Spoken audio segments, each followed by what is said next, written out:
आपण पाहत आहात महाराष्ट्र टुडे टीव्ही न्यूज 24/7 महाराष्ट्राचा विश्वास सत्याचा ध्यास। निफाड तालुक्यात गेल्या 5 ते 6 दिवसांपासून पेट्रोल व डिझेलच्या तीव्र टंचाईमुळे नागरिकांचे मोठे हाल होत आहेत।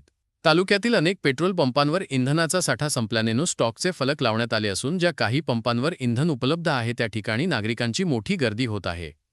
परिणामी वाहनांच्या लांबच लांब रांगा लागून वाहतूक व दैनंदिन व्यवहारांवर परिणाम होत आहे। इंधन मिळेल या आशेने नागरिक पहाटेपासूनच दुचाकी चारचाकी ट्रॅक्टर तसेच शाळेच्या बस घेऊन पंपांवर रांगेत उभे राहत आहेत। मात्र तासनतास प्रतीक्षा करूनही अनेकांना इंधन न मिळाल्याने रिकाम्या हाताने परतावे लागत आहे।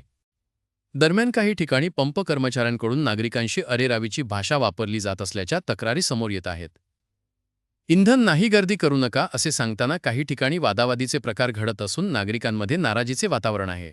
शेतीची कामे दवाखान्यातील प्रवासशाळा तसेच नोकरी व्यवसायासाठी इंधन अत्यावश्यक असल्याने या टंचाईचा मोठा फटका सामान्य नागरिकांना बसत आहे। परिस्थिती नियंत्रणात राहावी तसेच गैरप्रकार टाळण्यासाठी ज्या पंपांवर इंधन उपलब्ध आहे त्या ठिकाणी प्रशासनाने पोलीस बंदोबस्तात नियंत्रित पद्धतीने इंधन वितरण करावे अशी मागणी नागरिकांकडून करण्यात येत आहे। याबाबत पुरवठा विभागाच्या अधिकाऱ्यांशी संपर्क साधला असता तेल कंपन्यांच्या स्तरावर तांत्रिक कारणांमुळे पुरवठा विस्कळीत झाला आहे। जिल्हा प्रशासनाकडून सातत्याने पाठपुरावा सुरू असून पुढील 1 ते 2 दिवसांत परिस्थिती सुरळीत होण्याची शक्यता आहे अशी माहिती देण्यात आली। महाराष्ट्र टीव्ही न्यूज नाशिक विभागीय संपादक महाराष्ट्रातील ताज्या वेगवान आणि विश्वासार्ह बातम्यांसाठी आजच आमच्या चॅनलला भेट द्या। लाईक करा, शेअर करा, सबस्क्राईब करा आणि पाहत रहा महाराष्ट्र टुडे टीव्ही न्यूज 24/7 महाराष्ट्राचा विश्वास सत्याचा ध्यास।